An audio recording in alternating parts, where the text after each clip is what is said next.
And good evening from the, I don't want to say luxurious Road Trip Production Studios because, well, look around. Michael McIntyre, glad to be with you alongside Barefield Motorsports Park promoter Dave Mazzillo for the first ever edition of News from the Field, which we kind of came up with this idea 2 nights ago just to have a little bit of a question and answer session, and like every other decent idea we get, it winds up being something a lot bigger. But Dave, thanks for joining us here, and might as well go ahead and get into this, as this first half hour of News from the Field is presented by Grody Automotive, a proud supporter of Barefield Motorsports Park, and definitely got to thank everything they've done for us the past, what is it now? You're coming up on your 4th season at Barefield? That is true. Your 4 years. 4th season coming up, and talk a little bit about 2017. We had a lot of things going on out at the track, and another year in the books, I guess you can say, and a lot of things we've learned. And what all have you kind of experienced in the last couple of years that you've taken from not only your modified days from running the iCar series, but also now into Barefield that you've thought has been one of your more crowning achievements? That we're still here. That we're still here. That is true. That's always a plus. But as far as 2018 goes, we've got a lot of news that we broke a little bit earlier today in the likes of the new edition of the Outlaw Compact Division we're going to have out at the track, but also, for those that were not at the drivers' meeting that was held back a couple of weeks ago, discuss the 2-tire rule we're going to have this year in the late models, modifieds, and now street stock since you added that one. So go into a little bit about that. Well, the street stock's one of them. Had quite a few of the drivers comment, Facebook, private message, call, in person, that they really wanted to see a 2-tire rule also. So we'll give them what they want. So basically, you get to come in on your first night, and you get to buy 6 tires. And after that, you can only buy 2. Anybody that comes in after that, they'll have to go to the tire bin and dig out 2 used tires, which they'll be good tires. And they'll be able to buy 2 new tires. Now, part of this is because, and it's been a constant thread going around numerous Facebook accounts and numerous forms of social media and message boards every which way, is in asphalt short track racing, tires has always been what is deemed the most expensive cost. With a 2-tire rule, it doesn't necessarily say that you have to buy 2 tires each week, but you're going to institute a little bit of an impound procedure in this for as far as guys making sure that they don't try to skate around the 2-tire rule. Now, that being said, go into a little bit about how they can go about getting quote-unquote used tires for each night, because it's actually going to be pretty cost-effective if you've not ran there all year and you need to go about getting 2 tires. Well, there'll be plenty of used tires in the box to choose from, whether they have 1 night on them or 2 nights on them. This way, everybody's on almost the same playing field, but you don't have to buy tires. You can only buy 2, so you're limited. Not everybody can afford $500 a set. That's been one of the biggest complaints the last couple of years is, you know, a 700 to win late model feature and you're spending $500 a week in tires doesn't necessarily balance out. Nah, if I had a race car, I wouldn't be doing $500 a week. There's no way. As I say, did you guys ever reload 4 every week in your street stock days, or is that back in the days where you could get away with soak a whole lot more in the old Comanche days? Well, I never really ran a full season. I usually just hit and miss the big races, so I only 4 or 5 sets a year in the street stock. Now, since you no longer race, go ahead and fest. Did you ever tire soak? Nope, never did. You never soaked? Nope. Really? I thought all you guys experimented with soak back in the day. Nope. See, that shocks me. I thought for sure you would have looked for every loophole around as far as the rule book goes. No, there was always something else I could cheat something up on besides cheating on my tires. Feel free to join the conversation for everybody that's joining us on Facebook Live here in this debut episode of News from the Field. I have a couple people saying that Dave needs to get a haircut. Big shock who that came from. Brian Janes, our former track champion in both our late model sportsman and our street stock, as well as the old days of the front-wheel drive class. Now, speaking of front-wheel drives, the front-wheel drive class at Barefield has somewhat bounced around as far as rules and regulations in it. Now, in 2018, we're kind of bringing something back, but it's getting rebranded. Talk a little bit about what your idea is as far as the newly renamed Outlaw front-wheel drives. Well, we have the stock compacts, which is a entry-level class for beginners, and we've seen 4 new people get into racing this past season. So we want to keep building on that class. So we want to keep that class as fair as possible. We've had a lot of people want to bring back the old front-wheel drive class, which is basically the Vors class. So we're going to accommodate that, and we're going to run that every other week at the motor park.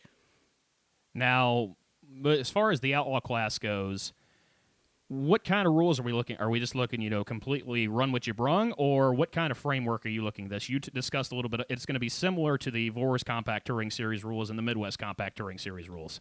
Well, the reason they're called outlaws is because we also have the stock compact class, so we wanted to kind of make it a little different, so nobody thought that it was the same cars. Now, we got a question that came in. This came from Chad Richardson. He's curious back as far as the late model and street stock discussion. What about hand-me-down tires from the impound takeoff? What's going to be the procedure on that? Because a lot of teams do. They take their race day tires, then they hand-me-down them to another team. How's that going to work in towards the impound procedure? Those tires have a barcode on them. The only tires that you can run at Baer are the tires that have been through the scanning system. So if, let's say, a late model wants to take his tires off, he has to deem them used tires, and he forfeits from his car. Then they go into the box, and the team can come and pick them up. Got another question as far as both late model and modified this year. There was a little bit of off-season testing that's already been done, and you did it with various forms of full 10-inch tires down with our current D800s. And we've gotten a lot of questions about what was the experimentation as far as 10-inch tires and 10-inch rims.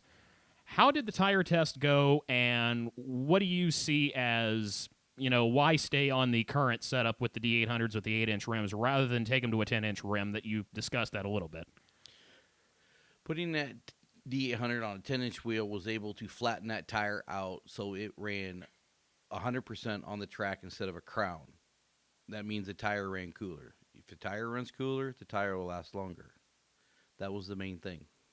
So now you talked a little bit about how we'll try to see how it starts at the beginning of the year, but then you said we will reevaluate middle of the year as far as tires go, or what's going to be the plan?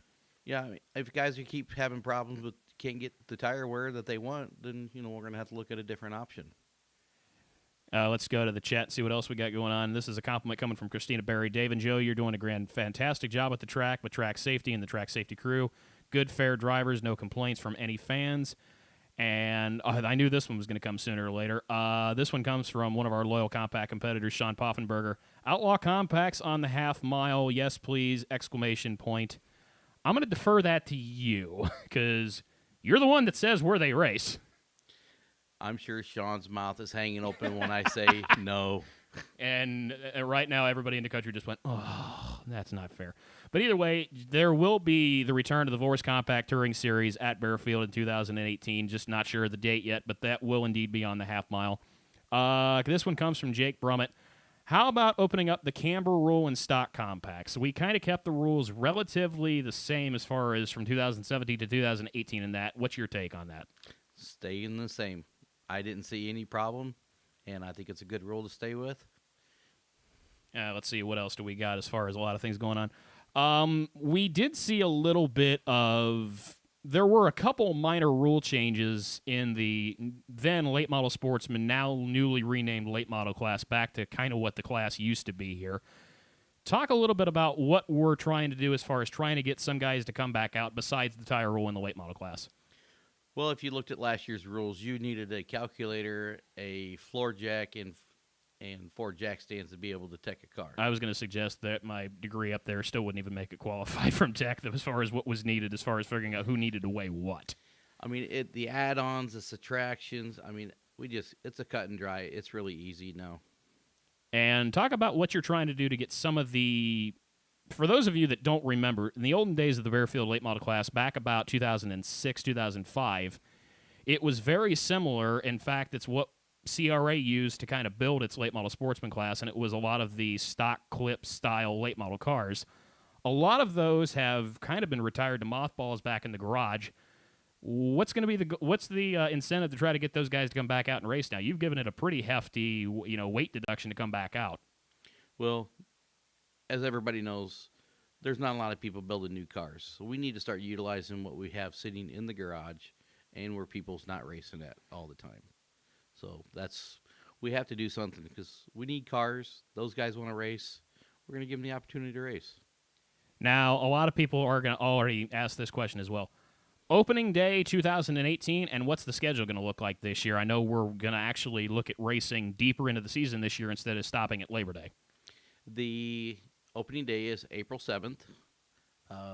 First month of April, we're always on the half mile with the late models and modifieds. Race times at 4 o'clock. There's going to be a little different format on racing this year where you qualify. Your qualifying will get you to your heat race, and your heat race will get you to your feature spot. Kind of a hybrid dirt format that you see in many ways. Yeah, the fans want to see racing. They want to see racing. So instead of just the top 2-3 cars in that race, we want to see everybody race. And got a question I think we just answered. What about half-mile races for the mods and late models? Obviously, opening night is going to be on the half for the late models and modifieds. And a couple of other ideas that you and I have been bouncing around as far as there will be some special events during the actual season on the half-mile as well. But you've kind of told everybody the fate of the half-mile lies as far as what we see in car count turnout, right? If we can get, and we can get 20-plus cars committed to race for late models and modifieds, I don't see a problem with the half mile. Because, a lot of people, we understand, plain and simple, folks. We understand that a six car late model race on the half mile is probably the most boring thing you can possibly watch. So we've taken it back down to the 3/8 to try to, compensate for the, downtrodden somewhat in cars. But with this incentive to try to get guys back out, if we're 20-plus cars, that'll make good features every week for a 30-lapper. If we could run the half mile each week, we'll start up to 25 cars. That'll be a decent-sized field. That'll be some of the biggest fields we've seen relatively in the last decade. Right. I think one of the biggest fields, I think it was the first night I came out where we started 31 late models on the championship feature back in 2007. Yes, Billy Hudson, I remember you won that night before we even go there. And seeing the names and some of the cars in that list as far as who still races, who's moved out of town, even for that lack of a better term, and who's still here, man, it'd be good to see 30 cars going at it again for a 30-lap feature. That's the challenge. Give us a B main next year. I know you and I have a steak dinner bet on that, don't we? Well, I can win because I can change the format till we start 6 cars. Yeah, you want to cheat the format and try to see if you can't figure out where I'm going to owe you steak, but that's beside the point. Let's see what else we got going on. We've already discussed late models on the half. Some people are already commenting you can get more laps in on the 10-inch rim. Casey Spiller's glad you're watching at home. Nick Rice from the American Ethanol Late Model Tour, American Modified Tour, glad he's got a banquet this weekend. There's a question as far as tech inspection next year for the Outlaw Compacts and stock Compacts. What all are you going to be mainly looking for next year as far as how bare bone stock do you want those cars to be? The stock Compacts are stock. There's no questions around it. It's stock. If you have to go buy a performance product for it, it ain't stock. There was a few issues we found this year, and it was brought to our attention, and we dealt with it, and now it's back to stock. And in the Outlaw Compact class, what all are you wanting to? Where do you want to see this go? Do you want to see more guys come in from out of town on non-VORS days? Because you basically have also said you're not going to enforce the restrictor plate rule that they have, and also you don't have to run an aftermarket fuel cell. So that kind of opens it up to where if guys want to take a current car and make a couple modifications at it, they can come back and race, correct? I don't want to see the stock compacts racing with the outlaw class. You can't jump back and forth. That's not fair. So the stock compacts race every night. So with the opening up for the other cars to come in, which there's quite a few cars, but not all them VORS cars have fuel cells in them. I got another question coming in. This one's coming from, let's see. Oh, wow, you guys have really started the flood. This is what we were hoping for, is that the chat would really get involved with this. Doug Anderson, love the local track, and I see great things coming. Doug, glad you've enjoyed what we got going on this year. This one comes from Greg Fullerton. If I was a guy to bring a traveling mod series there, would we have enough for the half mile? Oh, you would plenty have. As I say, every time a traveling modified series has been at Baer Field, it's basically been a last chance race. Oh, Billy Hudson caught my comment about who won the race back in 2007. Yes, Billy, you have the DVD to that, I'm pretty sure. Justin Peak, What are some upcoming plans for Street Stocks? How about an invitational event or a long-distance special event? We've kind of done that every year for the past couple of years, but we've kind of got an idea for what we want to do this year for Street Stocks for a special event, don't we? Well, since you brought it up, the Street Stocks has a special event this year. It's a 100-lap event. Really? We're going to go a full 100 on the Street Stocks this year. Yep. That's completely different from what I thought you and I talked about, but that's going to make some guys happy. Because, full disclaimer, you had the modified series, but your heart has always been in Street Stocks. You raced Street Stocks years ago, and your brother ran Street Stocks years ago, correct? That is correct. You got a little excited when I brought that up, didn't you? Yeah, it brings back a lot of memories. What's your fondest memory of your old Street Stock days? Racing at Kentucky Motor Speedway, You ran down all the way in Whitesville. the big track. Oh, you ran the Kimmel series way back then. Oh, yeah. I forgot you guys had ran that series way back then. Let's see what else we got going back to the chat. Got a quick question as far as any Outlaw late model specials planned next year. As of right now, maybe. Still in the works? Still in the works. Still in the works. Andrew Smith, what will late model and modified payoff be? Basically similar to this year? We're going to see about raising it. I think what it's going to be, there's going to be a 2 payoff deal. There's going to be a payoff for 25 cars, and there's going to be a payoff for 15 cars. I got a question as far as, and I'm not sure which class or which compacts this is in referring to. This comes from Matt Whaley. So we can't port heads on compacts. I'm going to go ahead and look at you. You're the way more technical mindset of this than I am. You know what to look for as far as cheating and not cheating. Well, I got to get with Danny from Vors and see if they're going to do anything different. But on the stock compacts, that'll get you DQ'd pretty quick. We got a question as far as driver rule in the Outlaw front-wheel drives. There is the current rule in the stock complex about driver eligibility. You basically have said with the Outlaw class it doesn't really matter because it's supposed to be your more performance-type class, correct? Right. Anybody can run that. I got a question coming in as far as, is there anything in the rules and late models to run a Magneto? Going to go look at you for that again. Got a lot of tech questions. Keep them coming in. We plan on being here for at least the full hour of this. Glad that all of you are joining us here on Barefield Motorsports Park Facebook Live for News from the Field. New Facebook Live series that we kind of dreamt up 2 days ago that's morphed into all of this. So, well, let's try to keep the tech questions down until maybe next week when we... You knew this was going to be flooded with tech when we started because everybody read the release about an hour ago and then immediately started wondering what they could and could not get away with. Well, there's 6 divisions. I can't put 6 divisions of rules in my head.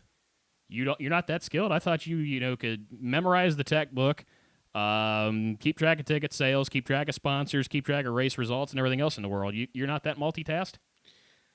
I think I'm doing really good for being on a Wednesday night. Thursday. Really? Yeah, it's Thursday. Okay, Thursday then. Wow, you're like somebody that works in the medical field forgetting what day it is. I didn't know that was possible. My shoes and see how it is. Well, I can understand that, but just to let you know, tomorrow is Friday, and no, we don't have a race or anything going on. Got a question as far as payoff as far as in the Outlaw front-wheel drive class. Pretty similar to the stock class, but I'm assuming just a little bit more heightened. That's still to be determined. Still being determined. Let's see. How about some fun nights, mods versus late models? No. The mod guys would love to do that, and I'm sure that probably from a mod guy, but the late model says, oh, no, not going to happen. Let's see. In Vors, you do need to run a full... Yeah, this one came from Ryan Spillers. In Vors, you do need to run a fuel cell. Once again, we'll bring that up. That's not going to be enforced under our Outlaw class rules, correct? That is correct. Okay. Let's see. This one comes from Scott Keener. Are you going to change the tire for the street stocks, or are they going to stay basically on the Comanche? What's your thinking on that? Staying on the Comanche. Staying on the Comanche? There you go. There's your answer. Let's see. This one comes from Josh Timmerman, who may or may not have been at the drivers' meeting. I'm not quite sure. Can you comment on how someone is going to be able to buy tires next year if they haven't been racing all year? So if I get my car at the end of July, I'll be able to buy 2 new tires, and then we'll have to pick 2 others out of the pile of used tires. Is that correct? That is correct. And you've also brought up that getting used tires is going to be relatively cost-effective. I've got plenty of used tires. Based on what I saw sitting in the barn, yes, you do. You could outfit the whole field right now with used tires. Some of them are really great tires. I can't even believe they're even in there. When the D800 came out, it was kind of viewed as somewhat as the savior of asphalt racing tires because of how durable it indeed can be in some scenarios. It still is, but the problem is, basically, Hoosier can't keep up with the demand of tires because they have a rotation on how they build the tires, and they just can't keep up because everybody switched to them because they were such a good tire. This one's interesting. Got somebody watching from Kodak, Tennessee, wishing us all from the best of luck. That one comes from Lanny Ross. Thanks for joining us here on Barefield Facebook Live. Doug Anderson, Mac, is there any racing series you don't know about? Doug, you do know how much I travel, right? Let's see what else we going on. Here's a question as far as the asphalt track. Will you be running the Auto Value Super Sprints again next year on the half mile? I believe you're still in talks with Tom Hartzell as far as trying to finalize dates and such with a couple of other series as well. Auto Value will be back. I got a question as far as the other side. The micro sprints will be back, but the schedule is not finalized on the quarter or the 6 mile dirt track. Right, we're still working with another track on making some dates happen, which will be big dates. Let's see who else we got. Oh wow, the chat's really starting to blow up here. Let's see, Kenny Barr joining us in the background. He's chiming in the chat as well. Hi, Kenny. Let's see who else we got. Yeah, Kenny's trying to hide in the background, and we're trying not to show him too much, but he is indeed hiding in the background, kind of moderating what all we're going on here. There's a question regarding for the 100-lap street stock race. The guys aren't necessarily used to going a full 100 laps. I'm assuming a break at halfway at 50. No, 100 laps. 100 laps straight through. Well, I don't think we got any really old guys that run street stock, so they're all young enough. They can do it. Well, I think the question isn't so much can they go. They've got a question as far as fuel going a full 100. If they can't go 100 laps on the fuel they got in their tank, then they better rejet their carburetor. I'm stopped. That's all on you as far as because you're going to get a whole bunch of phone calls coming to you as far as how to set the carburetor up from that because a lot of guys around here aren't used to going the full long distance 200 lapper or 100 lapper days for us. So that's going to be interesting to see how guys handle that. 5-bar fuel cell, get a 22-galloner. We should be all right. Yeah, there you go. Comments from the Peanut Gallery. Get a 22-gallon fuel cell, and then you'll be good to go. Oh, Billy, that's just mean. Billy Hudson says if we go full 100 laps, Chad Richardson's going to be out of breath. That's a possibility. That's not even fair. That's why God made power steering. Don't worry about it. Let's see. James Hughes. This is a question as far as the front side goes. Ever thought about a family 4-pack deal with entry to the track, 4 hot dogs and a bag of chips for $1 money?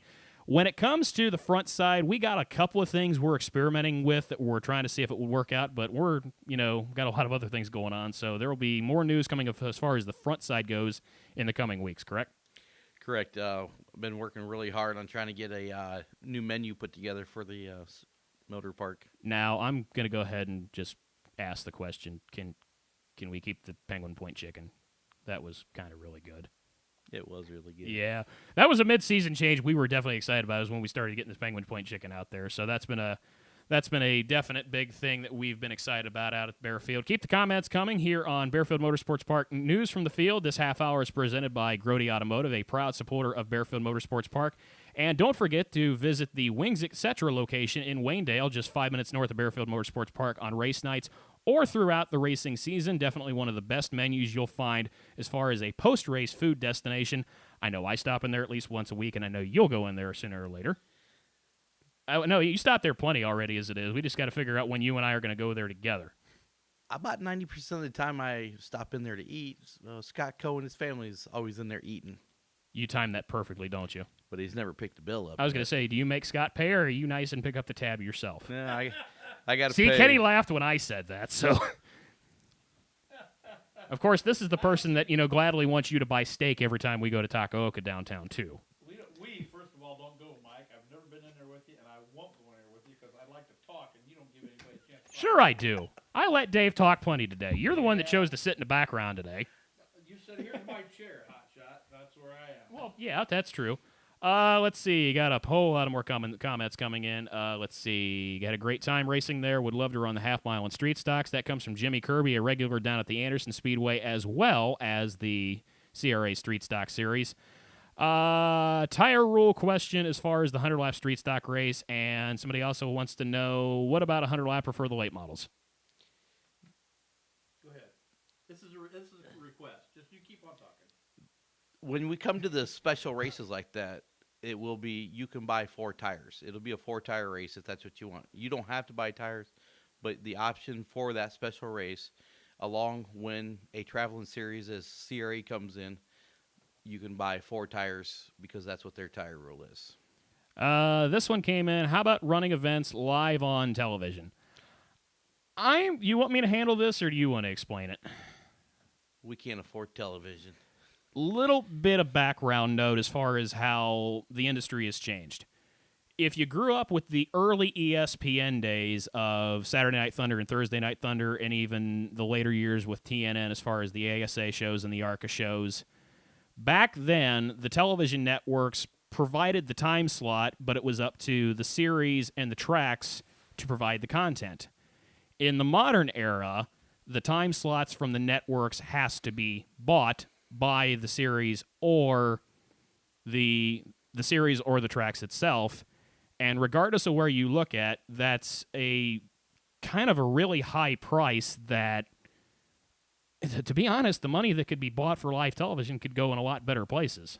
I mean, there's a lot of things out at the track we'd love to be able to upgrade, but yeah, for the amount of, for how much it would cost to put the events on live television, that's what it would be better served for, is out at the track, correct?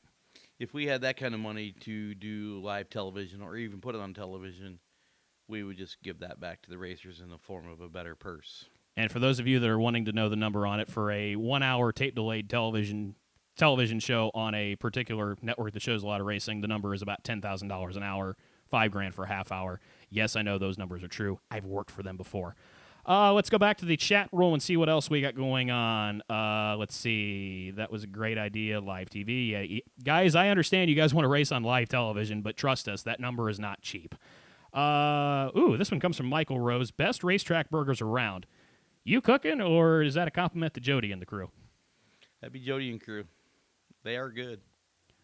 This one's coming from Steve Hammond. Can the pits have the same food as the frontside grandstands? I believe you already get them from the same location, don't you? Oh, yeah, the same location. That's what I thought. The thing is, the burgers on the other side are grilled on a flat-top grill, which is a solid piece of steel, and the back ones are actually cooked on a grill. Ryan Spiller said she thinks that Broaster Chicken was better than the Penguin Point. Remember, we live in the south side of town, so we're kind of partial to Penguin Point. At least that's just me. Broaster's good, too. I'm not going to lie, but either way, chicken's chicken. Broaster's been good to us over the years. It's really good chicken. Oh, there's the request for Kenny to wave to the camera. That came from Scott Keener. Let's see. That was an hour ago, man. I know. That's how many comments we've gotten within the last hour as I'm reading back this. A lot of guys getting excited for the idea of opening up the rules. Got a couple guys saying they're looking forward to bringing their cars back to Bearfield this year. And I knew this one was going to come sooner or later. I'm surprised it took this long.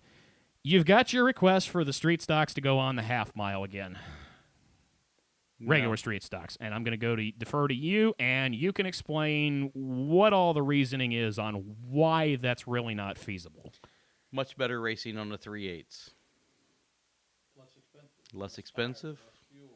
We're trying to keep the cost of racing down, and every time you turn around, something. Yeah, that's the thing a lot of guys don't realize is just how expensive running the half mile is, and how much more expensive it would be for those cars to go on the half, correct? And how more you tear them up, if you crash them up, you're going faster. We should have given him a mic because he's too far back. We'll set him up next time.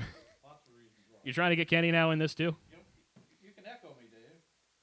Slide over here. Get up. Jesus, criminy. Kenny's going to slide in here, and we're going to share the same mic. Straighten you up. Now, I've tried to tell him that the camera adds 20 pounds, but he still don't believe it. 20, hell. Let's see. What else do we got going on here? Cheeseburgers add 20 pounds, Dave. Oh, here you go. This is a little bit of a thing we ran into with the Dean Best Memorial back in July. The lights down towards turns 1 and 2. We had a little bit of a snag with the airport that we're actually trying to get rectified right now, aren't we? We've got all the lights taken care of with the airport. We have new concrete posts put in to put the new lights on. So those will be going up here in the next couple of months when the ground freezes up. Got a couple of new viewers that have come on. This one comes from former, actually two-time defending modified track champion, Jonathan Gatton. Mods and late models, what track this year? You've already brought up starting on the half, but your long-term plan depends on car count, correct? Car count. We cannot put any group of cars on the half mile with 10 or 12 cars. It's just, if that's the case, the fans are going to get up and go to the bathroom. Let's see. Got a question as far as street stocks go. 200 laps at Winchester. Would love to see 30 street stocks go 100 laps at Baer Field. Interesting concept. First one that's asked about this. What was that about qualifying and heats for starting positions? Kind of go into about the hybrid, I guess you call it the hybrid dirt format is the only way really to discuss this. You qualify, that gets you to your heat race. Your qualifying time will get you to heat race. Your heat race position will get you to the position in the feature. Let's see who else we got going on. Back to the discussion of live television. This one comes from Scott Campbell. Live TV is no fun. Dave has done a great job with the track, and Mac has done a great job with the website advertising. Keep up the good job. Thanks. That comes from Scott Campbell. Let's see what else we got going on. Thanks, Soup. Yeah, that came from Scott. Let's see. McIntyre's head's about to explode now. What? Well, he complimented you. Oh, well, yeah, no. I don't get that too often, especially not if Chester's watching. Yes, I was going to say that sooner or later. Hey, Chester. How you doing? Let's see. We got Come visit us we got sometime. plenty of going on right now. How many viewers we got right now? 130. No, let's see. Yeah, we got a decent amount watching. Let's see. This one comes from somebody you're familiar with.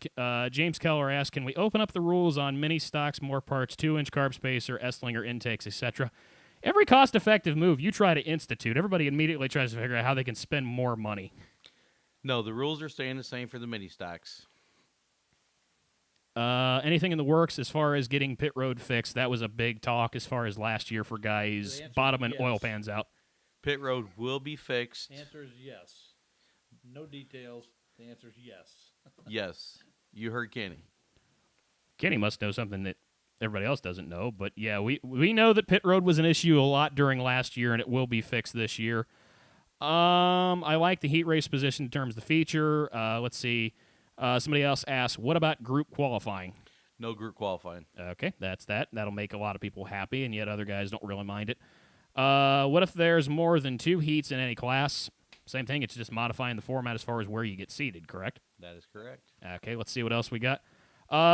Somebody's got a question as far as what's the engine rule on modifieds. Remember, all technical rules are clarified on the Barefield Motorsports Park Facebook and on our website, barefieldmotorpark.com. Yes, this is No Shave November. Yes, I didn't shave before this. Dave already gave me all kinds of grief about that earlier. Brent Jack, fastest qualifier start on pole of heats or fully inverted still? There will be inverts. This one comes, another one from Mike Whaley. Still a Brent pill. Jack will be starting the tail. Is that no matter what the rule, Brent starts from the tail either way? Yep. Even if it's outlaws, no matter what, he starts the tail? I don't want to show any favoritism to the family. Oh, he's going to be mad when he hears that. Another one this came, still pill draw or going back to qualifying in the stock compacts? Whatever time allows, just like we did this past year. And somebody else asking, if I set fast time, where do I start in the heat? And if I win the heat, where do I start in the feature? Depends what the invert is. Ooh. You picking, or are we picking out of the hat in the back of the pits? Hat. It's got to be a hat. Yeah. Unless, of course, you're driving, Mac, then we'll pick it. I'm not Mac. driving. Speaking of driving, as far as me driving, before we get more to the chats, keep them on coming here on Barefield Motorsports Park. Facebook page from News from the Field. You're looking forward to something you've come up with / stolen from about 3 other racetracks, and that's what we call a train race. Well, I'm going to let you go from there because I've seen it out at Colorado National with how it's done in the figure 8, but how are we going to do it? watch what you tag me in. You might get your wish. Oh, like half the crap you tag me in? Well, it is. Yes, what it is. but for those of you that are not familiar with what a train race is, David? It is 3 cars. One in the front has a motor, pulling the other 2. The guy in the middle has no motor, no brakes. The guy in the back has brakes. And a steering wheel. And a steering wheel. All of them have steering wheels. Yep. Oh, all of them are going to have... You're not just going to have where the backs... See, the version of this I'd seen before that I'd seen at Colorado National is the front car is the one that steers and has the acceleration. The middle car is the dead car, literally with just a dummy in it, and then the rear car has the brakes. But so you're going to throw this to where everybody has a steering wheel with it. Oh, yeah. Steering wheels. This could be entertaining. Is there going to be a dummy in the middle?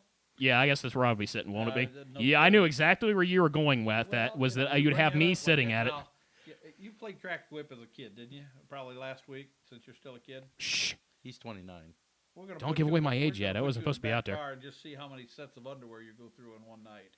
Well, considering no matter what, every morning, my daughter's favorite thing to do is to go into my drawer and take them all out. I figure I might as well go ahead and pack those in a suitcase for when you guys throw me in a car. Well, I'll have fun being the lead car, and I'll drive with a rearview mirror, and I won't care who wins. As long as I get Max swinging back and forth like a wild man. Thank God I've got a decent insurance policy for now. So this is going to be made up. This is going to be made up of 4 teams, and Bearfield will have their own team, and the staff will take turns driving that car. Are you saying we'll have a house car? Oh yeah. There, we're already confessing we will have a house car, which means we're allowed to cheat as much as possible, and you guys have to play by our rules. We don't need to cheat. We won't need. Sure to we cheat. do. No, we don't. With your past racing knowledge, we can cheat plenty. We could, but we won't have to. Sure we will. Because we ain't gonna win. Sure we will. Mike, I'm running the brakes. how many cars have you driven? We ain't using the brakes. There's no. Nope. We Oh, don't no need brakes? no stinking We don't use- brakes. Have you? Hey, I was gonna say, in most nights I've seen where we don't use brakes to begin with anyway, so that won't be too much different. Let's see. Let's go back to the chat a little bit. Got a I need you question. to put on more weight because we need left side weight on that back. Yeah, I was gonna say, is the 60% left side weight rule still in for us as well, or is that all dependent upon who's in the car? Are we weighing these before or after the feature, and does it have to meet a minimum weight with total team weight? We don't need no stinking weight. Because Will. right now, between the three of us, He'll probably lose 5 pounds and just, I think expulse it between all the three out. of us right now, we're going to have no problem meeting whatever the weight rule is in the train race. Let's see. Got a question. This one comes about wing sprints. We already discussed that. They will be back on the half-mile track next year. Auto Value is coming back. Dates will be finalized here within the near future. Tom Compton Hunt. Don't let Dave harass you and your beard. And my chat just moved. He has the same haircut as he has since 1983. Of course, I knew that was Just got it funny. cut today. Funny there, story. Brian. Funny story. Bull. I also do video work out at the Coliseum, and twice we have gotten him on as the video board. Once as Mo Howard, and once as Justin Bieber. You guys be the judge of which one is more appropriate. He's so going to shoot me after I said that. Speaking of which, you need to come to a hockey game so we can figure out how we can embarrass you this year. Why don't you come to the Comets game on Thanksgiving night with Penny Pitch, and I'll be out there with the whole crew of Shepherd's House, Whoa, and the whole gang. Yeah, hold on one second. We're going to deviate a little bit from Bearfield. Kenny, pull the mic a little bit close to you real quick because I want to, or Dave can move it. Okay, here we You've, I think we just, what did we just bump? Hold on. Let's see, you just bump it off. Hey, there you go.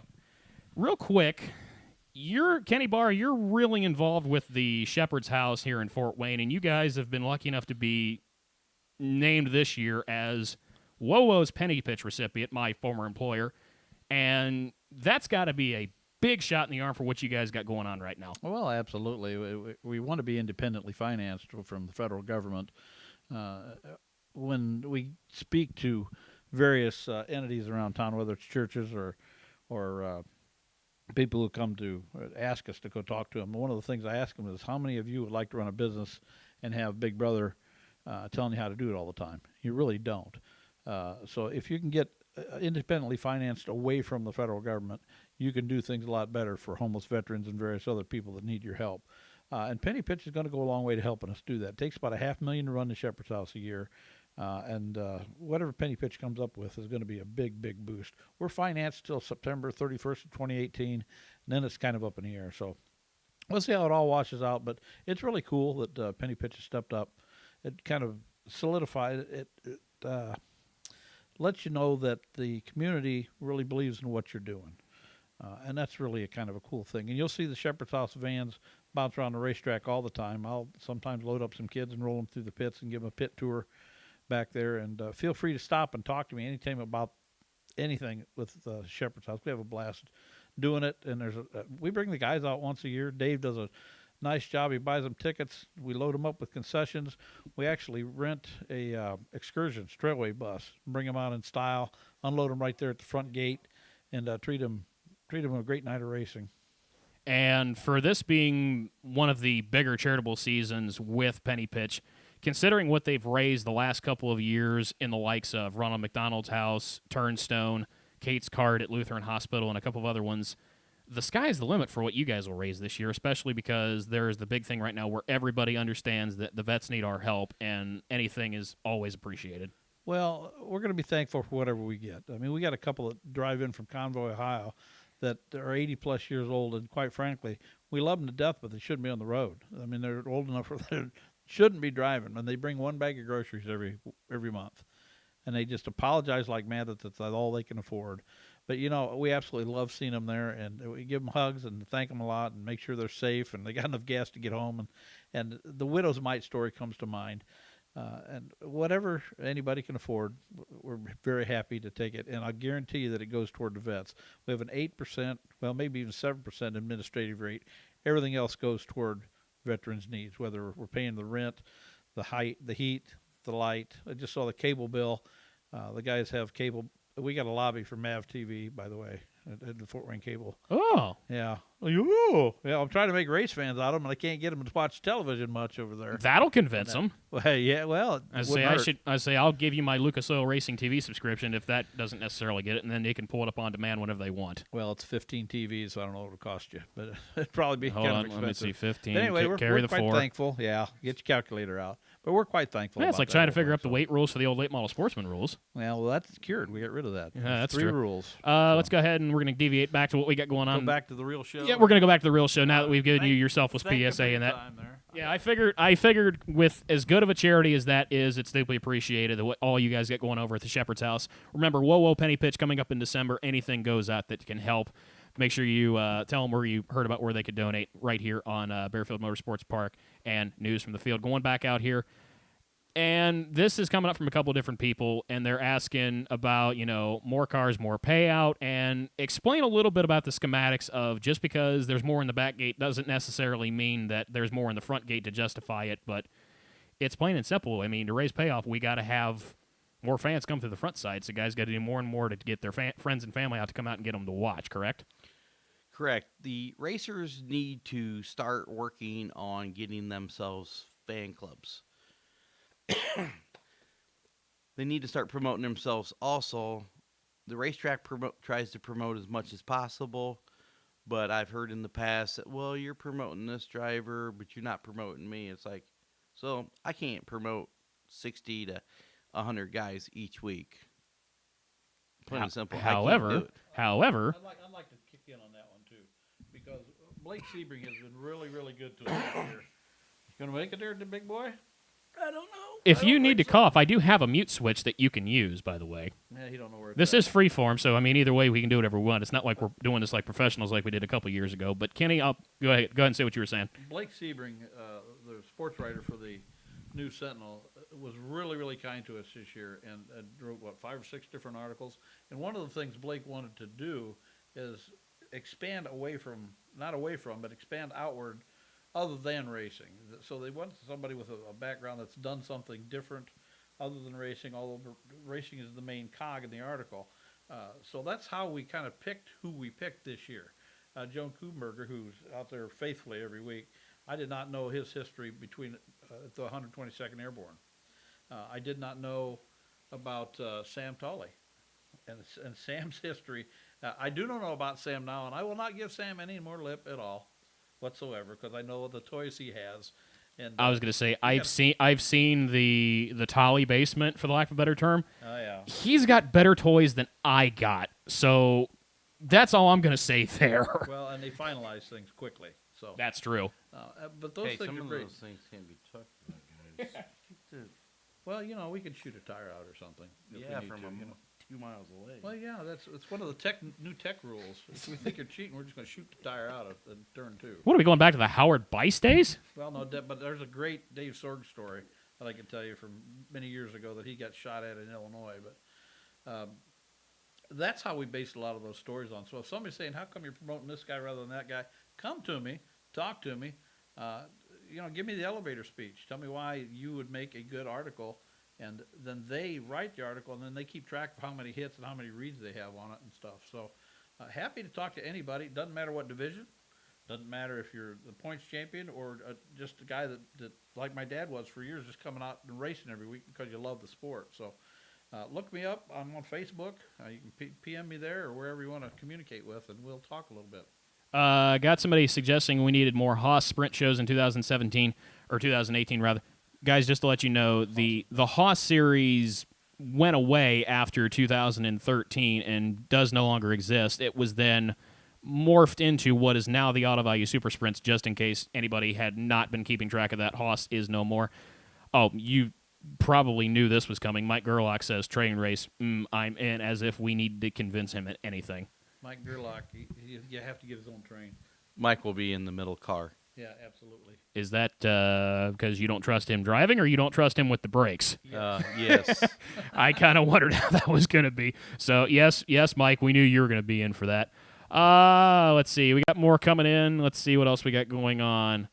Jeff Schmidt wants to drive the house car. Got somebody else wanting to bring back the Australian Pursuits, which we've kind of toyed around with for what's going to be 55th anniversary night this year. Let's see. A few Australian Pursuits this year. Yeah, I was to say those. I knew those were coming back. We brought this up a little bit earlier. Got somebody that's coming in new for this. Banquet plans for 2017, and when is opening day of 2018? The banquet for 2017 will be in January, with all the banquet halls being booked from company parties for Christmas parties. We can get a much better rate to get that price down for the banquet. To where guys aren't looking at, a $50 ticket to so much as get one plate of food. It's trying to get it to where everybody can not have to mortgage a house to come and enjoy everybody's company. Well, they basically doubled the rates on the banquet halls from last year, so we have to do kind of like an off-season deal. I mean, we've actually had our banquet clear back. One of them was in February at one time to try to keep those rates down. Somebody else asking 2017 dirt banquet. All the banquets are together again this year, correct? They're all together. Yeah, that's what I thought we were doing this year. Let's see. Hey, our gang from Winchester's watching. Jimmy and Tracy Wyman says, move your head back so we can see Kenny. I got to stay somewhat here. Either Kenny has to scooch in. I wasn't planning on Kenny being completely in. My bad about that. Yeah, this is about where we're going to go. Plus, Kenny wanted to be slightly incognito for this to begin with until we brought him in. Let's see. What else we got going on? That's going to be interesting. Josh Perkins says he'll be glad to put the GoPro into Dave's car as long as it's facing him for when it's in the train race. I'm pretty sure no matter what during the train race, each car of the house team is going to have micro GoPros mounted in it because, well, if anything, one, for insurance reasons, two, to watch the looks on our faces, which Dave is going to be confident as can be, and I'm probably going to be wondering what the hell I just got myself into.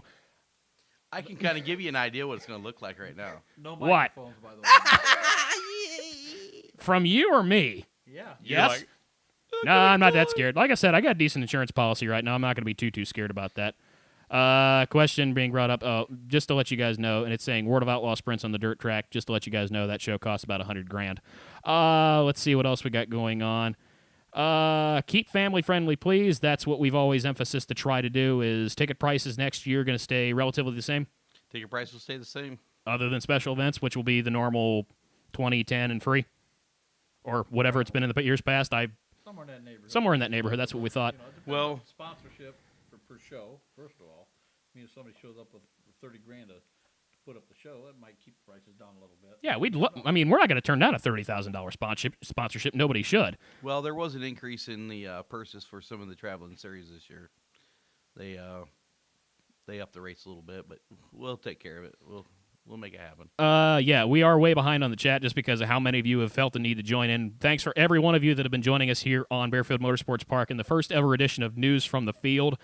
Mike Sabine asking, and this was kind of a little bit of a hit during the middle of the season. They're wanting to know if you're bringing your spontaneous car shows back.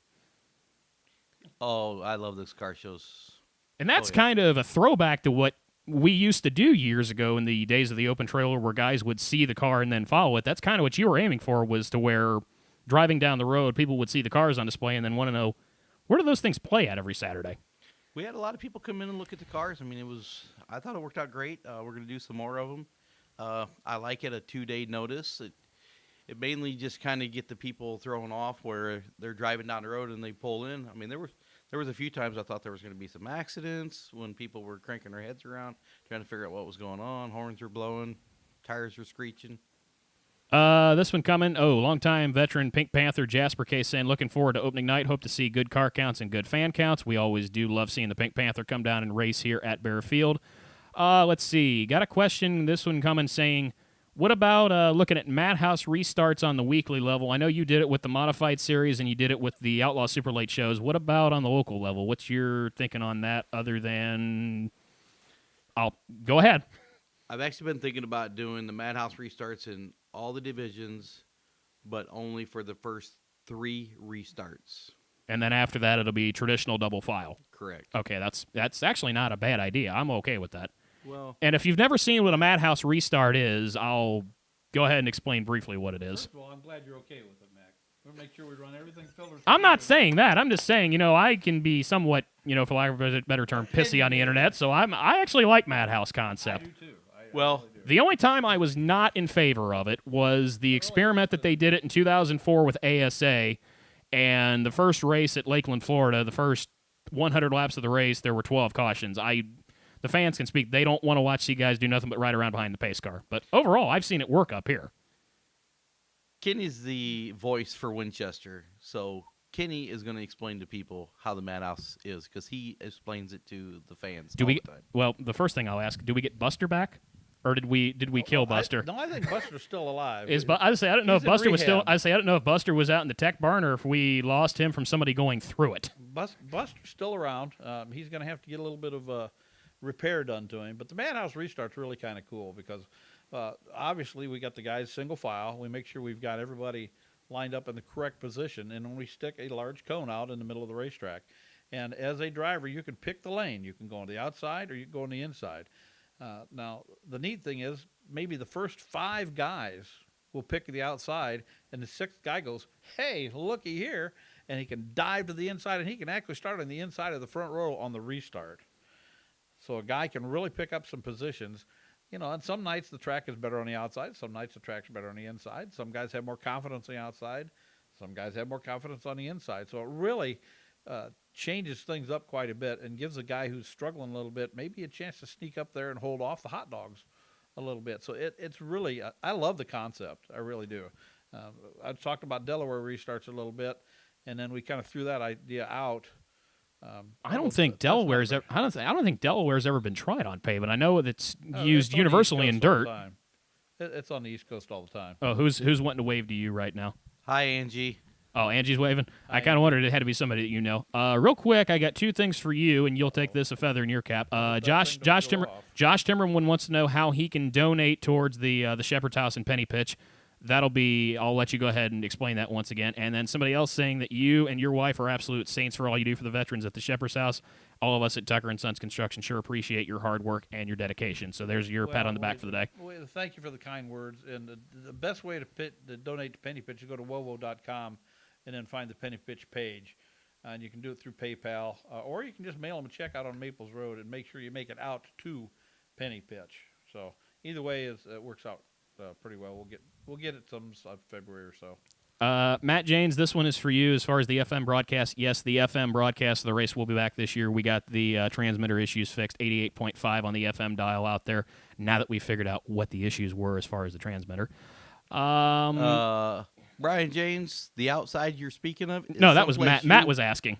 Brian. Or are you asked talking about something you saw in the chat? Oh. Brian's asking about the outside. He's wanted to know where the outside was at. Someplace he doesn't go.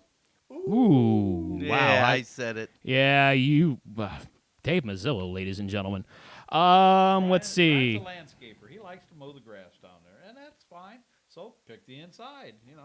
That's why there's a cone out there. Well, His Ryan... name's Buster, by the way, because people have hit him a few times and busted up nose pieces on their mods. Ryan Spiller says he knows where that outside is. He used to use it in the front wheel drive, but maybe it just got too much power in that big car. Okay, we've had a lot of people starting to ask the question as far as about bringing NASCAR drivers back, and I saw it's already been answered. Yes, those guys don't come cheap anymore because they've become rock stars instead of actual racers.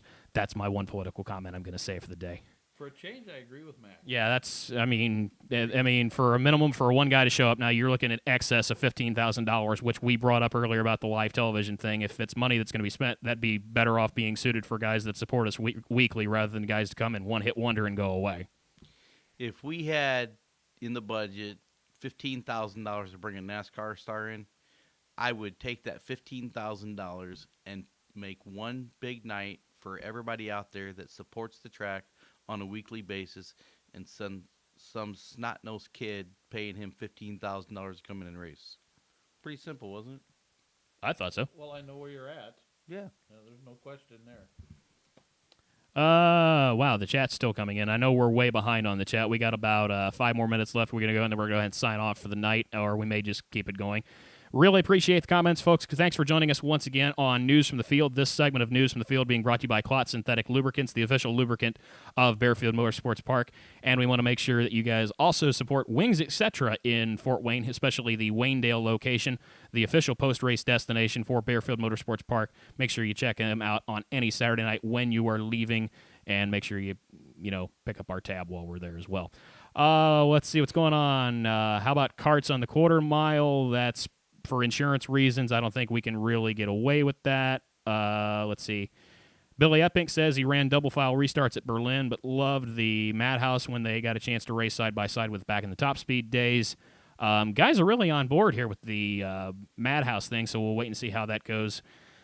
As far as, I think we're all the way finally at the bottom of the chat. Oh, wow, no, we are nowhere close. I scrolled down and found out what all you guys have all been chatting. Once again, thanks for joining us here on Barefield Motorsports Park.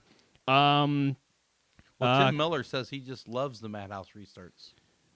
Tim's also got unfond memories of doing the announcer's dream of in 2013 where he finished upside down backwards and minus the fire, but he won the heat race while doing it.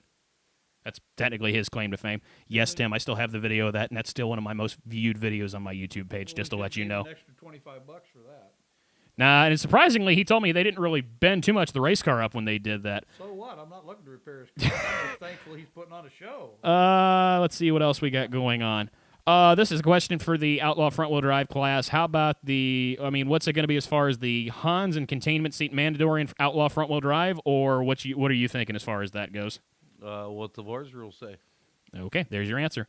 Let's see. You're a fool if you don't have the Hans device. Bruce Harper. No, we already have. I think we got about 3 different flagmen we have on staff right now. Thanks for supporting us. Make sure you come on up for the sprint car shows, buddy. Who else we got going on? And there's Tim Miller. He says rock start. I knew that was going to come. Yeah, like I said, Tim's one of our biggest claims to fame in the last full decade. And if you haven't seen it, like I said, go to my YouTube page and you can see the comment. Ryan Spiller's answered the question as far as do you need a full containment seat. Ryan Spiller says yes, Matt, indeed you do. Overall, another full schedule plan in 2018 as far as we're going to have the CRA Super Series back. The JEG CRA All-Stars Tour is going to hopefully get their show in this year. Auto Value Super Sprints are coming back, so obviously the season is going to start first weekend of April, but you've also kind of reevaluated. You're going to go deeper into the season this year past Labor Day, correct? Yeah, but I think we need to look at something real quick. We have basically 4 racetracks. We have a quarter-mile dirt track, a 3/8, and a half-mile, and a 1/6 mile track. That's all? That's. I say, do you want to count the go-kart track that's technically still in the pit area, or? So it's not really there. Tonight's conversation is 99% focused on the asphalt tracks. The next segment, we'll be talking more about the other tracks, but had a guy just ask about the dirt track or an asphalt track. So we've got basically everything. Yep, everything is indeed here in Barefield and Fort Wayne, Indiana, and that's the kind of what you talked about at the beginning of the season was trying to encompass basically all things motorsports at this place within the last couple of years, whether it be go-karts, quarter midgets, dirt track, asphalt track. I mean, if you want to see it, it was here this year. No, Chris Phobie, the fast late models will not be coming back. If we have Outlaw Supers here, it's going to be under a sanctioning body that actually exists now. Touchy subject. I got nothing on that. I don't think you want to touch that either. Not in November. Nope, not in November. I didn't think so either. Jason, we've got a guy that's interested in bringing his non-wing sprint cars to the track. We're still we're in the talks about that, so maybe. I got a question as far as, I think we brought this up earlier, but I'm going to go ahead and bring it up again now. What's the schedule going to look like as far as the Outlaw front-wheel drives? I know you said they're going to go every other week, correct? Every other week, but we will not conflict with the VOR's schedule in this area. I got a question. This is a comment, comes from Billy Hudson. Now you need a drag strip. Trust us, we've tried to measure out the property every which way possible how we could put a drag strip in, but the little-known fact is when the place was originally built, there was the bedrock of a drag strip already put in. But for FFA reasons back in the day, it really didn't get finished, and it's on the south end of the property, just past the tree line of what is the exit to pit road. Andrew Smith, will pre-race tech inspection be any different next year? Yeah, we have actually, when we're doing the pits for the new road that we have to fix, we're also going to put in the new tech facility, which is located at the north end of the property. So you'll actually just drive down around the back, make a loop, come around through the tech building, and then straight up in line to go out on the racing surface. I got a comment. This came from Ricky Keener. Dave, thanks for all you have done at Barefield Motorsports Park. Matt, keep up the videos. We appreciate it. Cody Bailey sent me this message earlier as well, and I see he sent in this thread. They were asking pit pads being reserved. That is actually, the form is now already on the website, but you're going to be accepting reservations this Saturday out at the track, correct? Correct. I'll be working at the track this weekend, and mainly from 10 to 2. I got some work to do, so I'll be there if people want to come out and get their spots. Now, while we're touching on that, for 2018, this is what we're doing. All registered drivers, you have to be a registered driver, Barefield, which is $25 to be a registered driver. Is this in regards to the tire thing we talked about? Tire thing. Okay, that's what I thought. Go ahead. So, being a registered driver, you are entitled to, as long as you're a registered driver, before the green flag drops on the first day of racing, you will be eligible for a $5 per tire rebate back to you in November. So for each tire you buy at Barefield, you'll receive $5 back at the end of the year per tire. So basically what you're saying is at the end of the season, you don't have to buy tires every week, but you're going to get a incentive and basically as a thank you for racing consistently with us. Correct. So basically you can look at it two ways. You're going to save $5 a tire over the course of the year, or you can really please the wife, so when the check comes in November, you can give it to the wife for Christmas presents. You kiss up. I know. Yeah, whatever. Your wife's birthday was just a couple days ago. That's partially why you said that, so it doesn't shock me. Oh, my wife had a great birthday. Is that what she said? Or Is that according to you, or is that according to her? No, I guess she liked it. she's still there. She's still Yeah, there. as I say, she hasn't kicked you out yet, so that's part of it. She just loves racing. I got a question that says, use the airport as the drag strip. Yeah, we wish we had that kind of pole to where we could use one of the runways. For those of you that are not from the area, Fort Wayne International, albeit its small size, is pretty active basically from daylight to dark for how busy and when they're bringing planes through. So, yeah, we couldn't really ask them to where we could borrow a runway. This is as far as Outlaw Super Late Models, adding them as another class, but not every week. And you and I have talked about this privately, and that's just plain and simple that Outlaw Supers south of the toll road, particularly in this region, there's not 10 of them left within a 100-mile radius, technically. Few and far between. It's getting to be, and a lot of it's because, like the rest of the cost of racing, the cost of an Outlaw Super has exponentially jumped up within the last 10 years. Oh, I couldn't imagine owning a Super Late anymore. $100,000 car. Ain't going to happen. I was going to say, there's a whole lot of Outlaw Supers currently for sale, and the price tags on some of them will just make your jaws hang open as far as what they have in them, especially because of just how much technologically has advanced in them. But amazingly, some guys are still making 10-year-old chassis be successful. But don't get me wrong, I love outlaw racing. Oh, we all do. I love it. I mean, it's the best fast. I mean, it's blink of an eye. It's right up there. Well, sprint cars is almost too fast. We need to slow the sprint cars down. No. Oh, yeah. Oh, no. Oh, yeah. Sprint car put on a whale of a show. I'm a sprint car guy. I'm not going to say we need to slow sprint cars down. So, let's see. Sprint cars are not going to go back on the 3/8. They will stay on the half mile for 2018 as well. Another one saying we need to use the airport as far as a drag strip. Like I said, we wish we had that kind of pull. A lot of guys saying, good job tonight, keep tuning in, hoping to see this more often. And yes, we are toying around with the idea of doing this on a weekly or semi-weekly basis and possibly give the drivers a chance to come on in and possibly, talk about what they've done in their careers and, thank some sponsors as well. Christopher Howard, Sport Compacts. We've already discussed Sport Compacts is now going to become the Outlaw Compact class. Rules will follow the Vor's Compact Touring Series minus the restrictor pill and minus the fuel cell requirement. Let's see. What else do we got going on? We are still way behind on the chat. We could be here for a while, but we're going to wrap this up relatively quickly. Victory Lane, bringing back towards the front side. We're still toying around a little bit with that idea. What else do we got going on? Somebody wants to thank you really quick for giving the Outlaw Wing 600 class over on the dirt track a place to race on Friday nights. They deeply appreciate it. What else we got going on? Do not slow the sprint cars down. Oh, wow, you made enemies with that comment. Spectator races. But you know how hard it is to read the sponsors on the sprint cars when they're going so fast? No. Glasses. I do, but I still No, that's why they give you a cheat sheet that has all of them listed when they come by.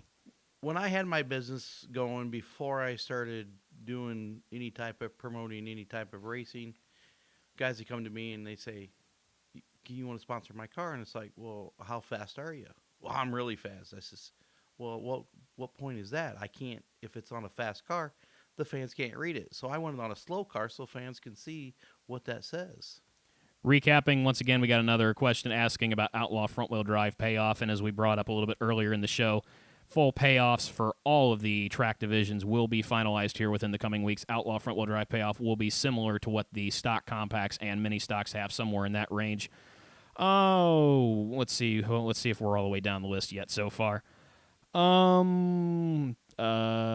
Blake Dagger and Tony Dagger asking the same question about Outlaw Compact Pay. Sprint cars are meant to be fast. Yes, that absolutely is correct. Payoff will indeed be on the website. Hi, Brian Brewer. Brian Brewer's watching. Are you going to be having the stock compacts run weekly and the Outlaw Complex semi-weekly? Yes, that's already been discussed. Yes, indeed, we are doing that. Stock compacts will indeed be a weekly class. Outlaw compacts will indeed be semi-weekly. This one goes specifically to you, Dave, because you were toying around with this idea with the mods. Are the modifieds required to run a windshield this year, or did you back off on that? As of right now, no windshield. And particularly, that's mainly done down around the Florida region, and it's kind of looked at as a safety aspect, but up here it's not really common practice, correct? My safety director, Dwayne Demmett, would like to see a windshield from the A-pillar to at least the center of the car for debris. Possibility, not necessarily this year, but possibility not anywhere close to set in stone 2019? Well, you can already run a windshield, but it has to be just in front of the driver. Okay, Jonathan, that should answer your question. No, Donnie, you do not get a uniform. Yes, we know Dave has a haircut. Yes, I need to shave. We know that going on. Boom Confetti says Dave has an Amish haircut. Yes, we're aware. What else we got going on? Rob Love, the banquet will be in January. We're still confirming the date on that. We're trying to get a better deal so the tickets are not high-priced tickets. And knowing how many people came with that team, trust us, they're going to want cheaper prices, considering every time we saw everybody associated with the Love team, we know there was about a dozen of you, so we're trying to where you guys don't have to mortgage the house to come celebrate. This just in, we're going to have a point fund for the Outlaw Compacts sponsored by Ryan Spillers. Thanks, Ryan. That's official. No. Oh, He just I was asked. to say he just asked, "Are you guys doing a point fund for Outlaw Compacts?" Which No, we do not. okay, as point funds. I say, there will be trophies at the end of the year as customary, and trophies will, as again, be handed out for 2017 at the banquet, as there has been in years past. We had a question come in a couple of days ago. Who all gets a trophy this year as far as the point standings? Is it 1 through 5, or what all is going on with that this year as far as each class? It depends on what track it was at. If it's on the asphalt track, it's 1 through 10. If it's on the dirt track, it's 1 through 3. On the go-karts, it's 1 through 5, or whatever their divisions were. And the mini sprints is 1 through 3. okay. That answers that question. I think we're at the bottom of the chat list. I think we're all the way down Ryan at the bottom. Spillers is asking about trophies. Trophies weekly, that being said. Right. We spend a fortune on trophies. I mean, we're talking a fortune on trophies. We had a trophy sponsor the first year we did it. 3 of them went together. They spent ungodly amount of money. So I picked it up the following year, and at the end of the year, my wife was not very happy when I told her the trophy bill. We'll gladly take a trophy sponsor each week. So what we're going to do is one night per month, it will be trophy night. Okay, that sounds good to me. Guys Okay. like trophies. Guys like to have stuff to hang on their mantle.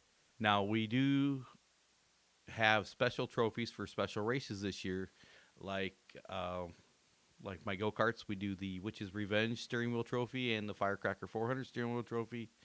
And we also did this year on the dirt track the Halloween Havoc, which it was a pretty neat trophy. Skeleton sitting up there making music, bouncing his head around. So we're going to bring some of those special trophies over to the asphalt side. Two of the neatest trophies I've seen the last 2 years that you've done is particularly on the go-kart track, the trophy for the Firecracker 400 and the annual Witch's Revenge trophy, which a lot of people don't know. You kind of custom build those, don't you? Those are all custom built to my specs, and Scal has painted them. Scal Graphics, who does quite a bit of painting for us. This year he wasn't able to do it. He was kind of tied up with too much on his plate, which is it's great. That means business is booming. He normally paints them up and does an outstanding job on them. So I had to paint them up. So there was a few runs this year, but Either way, those things still look pretty cool. oh, they are. Did you keep one for yourself to keep on your mantle as a sample, or did you give them all away? Give them all away. I say, there you go. I didn't know if you had kept those or not. Once again, I want to thank everybody for joining us here on News from the Field via We do the. like you, Christopher Howard. Yes, we do like you, Christopher. Thanks for everybody joining us here on Barefield Motorsports Park, the first ever edition of News from the Field. This half hour, once again, is brought to you by the fine folks at Klotz Synthetic Lubricants, the official synthetic lubricant of Barefield Motorsports Park. And make sure you're in the Waynedale area, you visit Wings, etc., or the other various northern Indiana and now central Indiana locations. Get yourself some absolutely fantastic food. They are also proud supporters of Barefield Motorsports Park. I think we're going to go ahead and wrap it up for the day, or do you Not want to really. keep going? We're still going. We're still going? Okay, I was going to say, keep the comments coming then. I was We're going to say, gonna- we're past 1 hour, so this was the goal I was thinking we would fill, and I had a feeling we were going to, run way past our time slot, for the lack of a better term. Bodies watching, so. We're going to turn the mic over to Kenny. He's got a public announcement to make. Well, actually, I don't know about a public announcement, but we have lost our announcer. Clay Knurk has moved on to bigger and better things. So we are in the market perhaps for a weekly track announcer. Dave has put me in charge of finding that and maybe training somebody up. If you are interested in becoming a track announcer or a PA announcer, get a hold of me through Facebook, or you can find me at the Shepherd's house, and my number's posted all over the world, I think, sometimes, and my phone never stops ringing. And talk to me a little bit. If you got some experience, that's great. If you don't have any experience, we can train you up. The pay is commensurate to your experience and your talent. You can't be shy, and you got to get out there with the people and be friendly and know a little bit about racing. That helps. You don't necessarily have to, but it helps a lot to know the difference between a steering wheel and a tire and a guy on a video camera named Mike. So you What? get in touch with me if you're interested in doing that. You know how hard it is to train a video guy, too? I'm not looking for a video I guy. was going to say, that's not any less painful than it is to find somebody that can talk. You know, it's funny how Mike completely missed the cheap shot I threw at him. I'm Oh, used to sorry. getting... Okay, there's somebody that lives next door that I'm used to getting cheap shots from, so that's another story for another day. We could talk about that story. No, we ain't going there. We are not There's going a there. couch in the background. We can be your psychiatrist. Yeah, we ain't going down that road. That's a story for another day, and I can tell We are at Road I am Trip openly Productions. getting red on camera, and I can tell I am right now. We ain't going down that road today, and I so hate you for that right now. Seeing a couple people tag some previous voices we've heard at Barefield Motorsports Park. Sounds like we've got a new announcer. Wes Parrish is going to be joining our announcing crew. Oh, he's so gonna punch you for that right I now, know. considering he's all he was asking is about what you're willing to pay him, but you're gonna go ahead and deem him into it. We've actually thought about bringing back, at least I've thought about it, and I think I've got a way to possibly do it, and that's bring back what was formerly known as, I don't want to necessarily endorse the COLA that it was called. We're going to call it Racetrack Bingo. I'm not against the idea. I think it actually goes pretty well with the kids and gets the kids involved with the show, and also possibly get some fun prizes donated as well for that. So, yeah, we're still toying around with bringing some other things back we've had in years past at Barefield under previous regimes and such, but there's not much we really can and can't do. We just have to somewhat play nice because there's certain things that legally we can't do. Well, Like whoever got mad at us for giving away the bike a couple of years ago. and it all costs money. So everything you want to do, promotional side, whether you want to bring back programs, things of that nature, it all costs money. Thank you, Dave. The mic has to be aimed at you, just I for the figured record. you would probably. Well, you buy a good microphone instead of this cheap bastard. We'd be all right. But Thank God this is an internet show, because I'll have to. I know We'll have to fix that in post. I know it's an internet show. That's why I got away with it. I've dropped a few F-bombs on internet shows. Don't do that, because I know the Facebook police do occasionally we monitor don't- this No, stuff. we did one live one night, and we all panicked for about 3 months. Oh, trust me, I still have that tape. Throw that away. My program director even asked me about that, and I had to lie like no other. And if Marty's watching right now, he's going to probably start laughing because he's immediately going to go, I knew that happened. Well, Marty. Thank God we got away with that. Marty's in the television business. He can stay there for now. Dave, have you hit the lottery, by the way? Somebody wants to know if you hit the lottery on my private phone. What were we talking about? Your private phone, I knew who that is. Yeah. And tell him no. Not We yet. wish we'd hit the lottery. Every time the lottery gets up to that, several $billion range, the three of us in the room all immediately start having the same thought, and that's what would we do first? Well, anyway, when you start talking about all these little things to do, let's have a driver roster every week. That costs money for printing and stuff. Let's have I don't know if you can still do the lucky number programs. You got to be careful with giveaways and lottery rules now, which is just absolutely asinine in my opinion. But we got to pay attention to that stuff. Weekly programs, they cost money to print.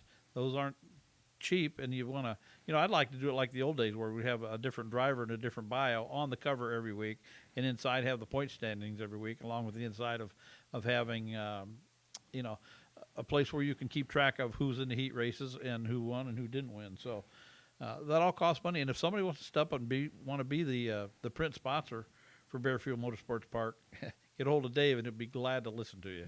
That being said, this time of the year, it is a great time if you are a business or business owner or know somebody that has a business that wants to get involved with Barefield Motorsports Park as far as sponsor. Very cost-effective program sponsor, or actually very cost-effective sponsorships in general, as far as it can be class divisions, it can be billboards, a lot of various things we can do as far as indeed on social media. Go ahead and tell them a little bit about where they can get a hold of you from to where if they want to become a track sponsor. You can go to the website, and you'll get the contact information, and just contact me that way. Sounds good to me. It's not easy enough. And your phone number, or the track office phone number, is located on the track website as well, so you can get a hold of you directly there as well. That is correct. My phone went dead, so I don't know. You got to cheat and look off somebody else's. Oh, by the way, Yeah. Wes Paris already said to you, not this time, Dave. He's not coming back to be your announcer. So now it just tells me we got to bribe Wes more. The wrong guy. Well, he can drag his camper down, and he can camp at my place for free and don't have to pay campground space. Yeah, but he enjoys his time getting to travel now. He's No. got his kids out of the house. He enjoys being on the road now. Before my phone went dead, there was a lot of comments on there about, Dave's doing such a great job. It's hard to take. I love the attention. Don't get me wrong, but I couldn't do this without the team that I have. I mean, like these two guys sitting here, they work for free. You can't. You want ask to for a better make team. sure you emphasize that to Yeah. Chester real See that? quick? No, I want you to emphasize that because apparently there's the mystery out there that I make some absorbent salary with you that Chester thinks that I, apparently get rich hand over fist, which I hope he's watching to see where I live. I'd have a bigger house if I made the buku salary that he thinks I do. I do pay McIntyre. I take him out to lunch one time a year. Oh, wow. Well, I took you to the Jap house. For my birthday, or the equivalent of my birthday. Well, you still got to go. Well, that's true. I think he's banned from there, isn't he? No, he likes No, it. No, yeah. that guy likes us too much. Plus, the guy that always waits on Dave knows him too well and knows that he spends a lot of money in there. You're banned. So they have to like us in there. You make too much noise. You're banned from the place. No, I'm not banned there yet. By the fish tank. I haven't been kicked out of that place yet, surprisingly. Let's go back to the chat, meanwhile. Yes, I just deviated out of that. But I couldn't do this without, the main person I can't do this out without my wife. She does let me do what I love to do. And, I mean, There are times that she wants to kill you, we'll be honest. I mean, Any day that ends in a Y. this all comes down from Jim Lipke all the way down to my nephew that picks up trash. I could not do it with everybody in between. I mean, when I had the modified series, I could leave and go do a race 200 miles away from the track, and the track run exactly how I wanted it to run because everybody that I put in positions knows what I want, and it happens. So I got a great staff, and we're going to add some more people to the staff, and I'm going to fire a few too. Am I included on that one? I was going to say, am I included on that? You want to be? Well, there are a couple opinions that think that I need to go, but I got two guys waiting to take your spot right now. well, I know one of them. Well, if Chester would just show up for his interview, we'd see how he does. Here's the key. I was gonna say, hand him the keys. We have way too much fun because of that right now. So that. They have the show running on the museum Facebook site. Oh, cool. That's good enough. If you're joining us from the Northern Indiana Racing Museum, Yep. Thanks for joining us here on Facebook Live with the Baerfield Motorsports Park Facebook Live for joining us here on the first ever edition of News from the Field. Basically, the brainstorm idea that Dave and I had here a couple nights ago that's now morphed into something that we wanted to go to an hour. Now we're an hour and 20 deep, and we're thinking we're probably going to turn this into a semi-weekly show. So every now and then we get a decent idea that works out. Well, I think it's a great idea to inform people what's going on instead of being left in the dark. And, you don't know what's going to happen until April 7th. So this way everybody knows what to expect on April 7th. And everybody have a good time that way. That way nobody's all stressed out. I constantly get the question personally, why don't we do something similar to what Paul Ladd did back in the day as far as Paul's Place on public access? And it's honestly, the better avenue nowadays is indeed through stuff like Facebook and YouTube, because whether we like it or not, the demographic in the sport is, trying to get younger, and this is where young people are, and we're trying to convert them into race fans. Well, we need more race fans. We need more racers. Our sport is going through a time right now where it's really starting to suffer, and we need to bring that back. We need to get the kids more involved in it, whether you take and adopt a couple kids each week for your on your pit crew. And it's possible. I mean, like Brian James right now, he's doing a thing right now, contest to design his car. And if his design is your design that he picks, you get 2 free passes for the year, season passes from Baerfield. Something that I think you and I have talked a little bit about as far as drivers always ask, what can we do to better promote the sport? And you talked about drivers promoting better the track and also themselves better. The big thing that I think that especially pavement guys could take a note from is I see a lot of USAC shows and a lot of War of Outlaw shows. Those drivers, no matter what, at some point of the evening, make it a no matter what goal. And one of the better ones of this is Brady Bacon. No matter what each race he runs, he always makes it an appointment to go to his souvenir trailer on the midway to sign autographs. That is something that I don't think pavement guys necessarily do quite as effective.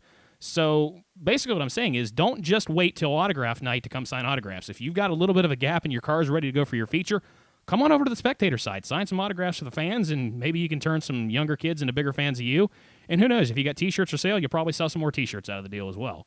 Well, what we do is any sponsor that you have on your car, those sponsors are more than welcome to at least come over 1 or 2 times out of the year and set up a display on the concourse. So and that's not just for track sponsors. That is for individual race Racers, team sponsors. Yep, race team sponsors, which is great because if you wasn't able to get that sponsor on your car, you wouldn't be able to race as much. Therefore, you wouldn't be at the speedway. So this way we're giving back. So it's just more of a marketing tool for you guys to use when you go out and find sponsors that, hey, you can set up your display a couple times a year out there at the speedway and don't have any problem. That's definitely something unique that I'm not sure a lot of other places do as far as letting the actual race team sponsors come out themselves. But a lot of it, too, is we understand we're somewhat of a niche sport, and especially in the city of Fort Wayne, we tend to, I don't want to say tend to be the stepchild of it, but the big thing we're trying to do is increase awareness. I mean, you and I talk about it all the time. The track's been here now approaching its 55th season, and there's still several areas in town where people have either never heard of the racetrack itself or think that it closed years ago, and that's something we've constantly tried to combat and we're trying to rectify in the future. I don't know what the answer to get the word out there. We've did so much with car shows just popping up to, I mean, my truck drives all over town. I still get people come up and says, well, I thought you guys were closed. It's like, no, we're still there. Come on out. I haven't been out there for 30 years. I says, well, it's changed a lot in 30 years, but there's still good racing. And there is if you had to say, as of today, Thursday, November 16th, 2017, what is your long-term goal of this place? I mean, there's been so many previous guys that have run the facility and had the facility. What do you ultimately want out of this? I mean, I know racing's your passion, but where do you want to see this, 5-10 years down the road? I want to Besides actually just open, still open, because there's a lot of tracks going the wayside. I want to see full fielded cars. I want to see full grandstands. When I was a kid, I'd go out there and I'd sit there about the fourth row up on the right side of the flagman, and I watched racing out there.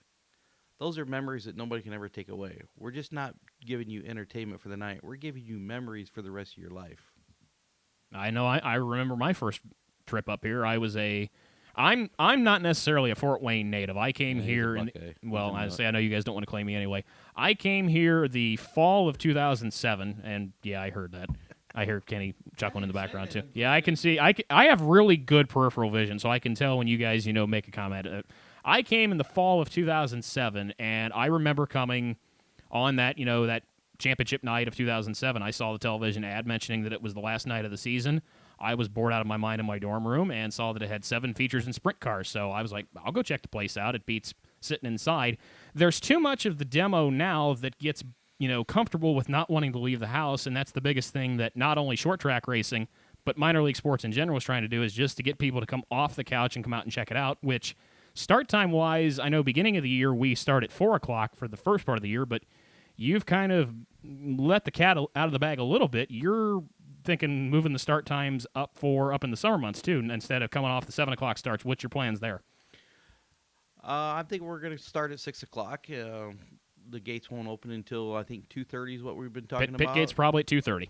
And qualifying at 4:30 and hot laps at 3:30.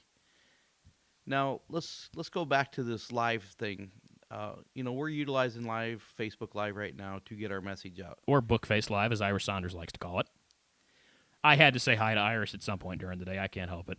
Well, I'm going to see Irish probably tomorrow or Saturday. Well, I'm going to say, ultimately during the year we see Irish at one point. If anything, we'll see him at PRI in a couple weeks. Talking about name droppers, boy.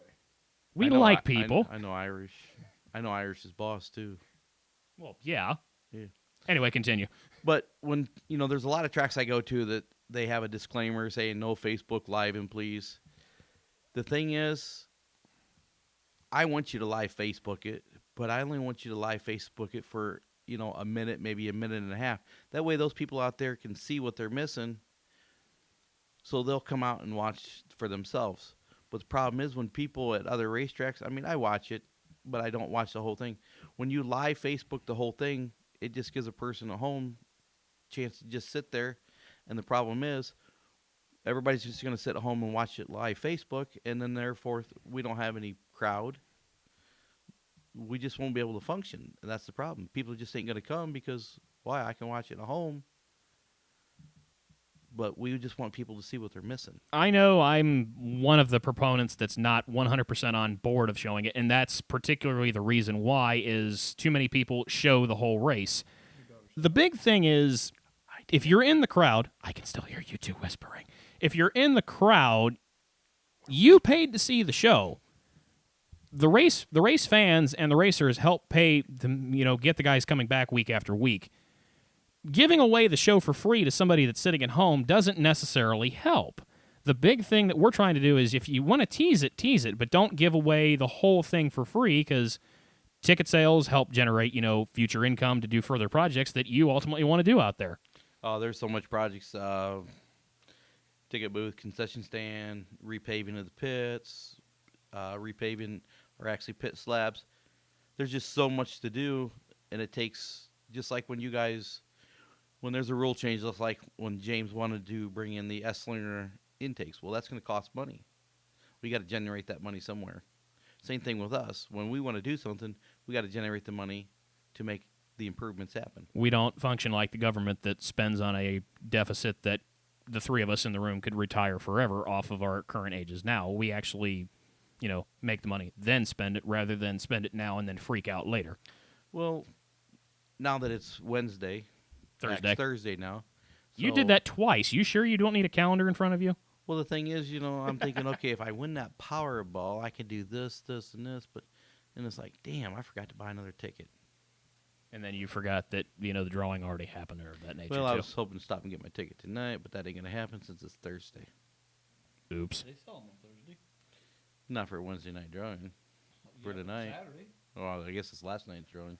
Oh, so if you don't win last night, you just give up. Yeah. Boy. I'll here- give up until Saturday. Here's an interesting thing that we haven't really touched on yet, and somebody's asking about what are the beverages of a refreshing nature costs out of Bearfield, and I talk about this all the time. If you compare the prices for an alcoholic beverage that we have at Bearfield versus the other sporting venues in town, we win that battle every single time, and I don't think a lot of people understand that. I mean, it's on the bottom of the flyer every single time, but that's something I throw in there. Well, it's $3 for a beer for the big ones. But the question is, I'm not even going to get into it. But on the side note, it sounds like Bearfield's going to have their own beer for next year, and you'll be able to buy it in hopefully, if everything works out, a Bearfield Motorsports Park can. Getting custom cans? Oh, yeah. Our own microbrew Well, it's leftover toilet water. again? No, That's we're not. that. You can't call it toilet water. That's trademarked by another racetrack. Oh, another racetrack. Bummer. Yeah, and Oh, if boy. you need to know which racetrack it is, it's a pretty prominent one that's down in Ohio. Well, it's okay. And I know what they spent to trademark that. I got an attorney to take care of that. Okay, I'm deeming that to you. That's all on you in that aspect. But yeah, that's a pretty famous beverage of another racetrack that may or may not have a couple of big shows down in Ohio. Just throwing that out there now. It's a craft beer. Oh, okay. I was gonna say that's something we really haven't had too much. And now everybody starts chiming in beer. It's time to go home. We start talking about beer. I was say we're talking about beer. Now it's time for you to go home. Okay, It's like, I don't have a phone, so I can't see the screen. Is that Jake Hitton? no, Jake was not the one asking about the beer price. That actually came from somebody that let's see if I can Matt. actually let me see if I can scroll up and find it again. No, it didn't come from Matt. Didn't come from Kenny. Didn't come from surprisingly, it didn't come from any of the post race party crowd. Oh, your daughter says hi. I think we already talked about that once. This is something that's kind of gone around because a lot of racetracks are actually starting to outlaw this. What's the policy on smoking in the grandstands? We have a smoking policy and we have a non-smoking section. Because I remember it's north of the flag stand is family, south is party on. South is smoking and drinking. To the left of the stand, down in turn 4, is family section. Keep it clean because we will boot you out of there. We have. I say we had before and we will again, but once again, we're coming up now 30-plus minutes now past what we were originally planning on, but we do want to thank each and every one of you for joining us here on Bearfield Motorsports Park Facebook Live as what's now been deemed News from the Field. Hope to do this again here in a couple weeks down the road, and glad for that all of you tuned in here, or at least, at one point we saw the number of views we had. If you've tuned in and then tuned back off, we deeply appreciate it. We are going to make sure we look down the comment thread and everything that has been discussed. We will make sure that we take a look at and always analyze because we want to hear from you, the fans and the racers, for what we can do to make Bearfield a constant success coming up in the years to come. Want to thank Kenny Baer for joining us here in studio as well for his insights. Make sure you donate to the Shepherd's House as far as what they got going on with Penny Pitch. Bearfield Motorsports Park promoter Dave Mazzillo has been joining us here as well. And with that, we're going to go ahead and sign off for the evening. Make sure you check out the website and Bearfield Motorsports Park Facebook page for future updates as well as far as scheduling announcements. Schedule, I believe, is going to come out right around PRI week. Is that correct? Correct. And Bodog got his cast off this week, so leg's healing up pretty good for people want to know. Is he still mad at you, or has he started to forgive you a little bit? Nah, I've been giving him donut holes every day. Oh, you spoil that dog. Well- No wonder that dog keeps getting bigger. Well, when you run him over with a Dodge truck. You want to confess to that? Okay. Oh, I did.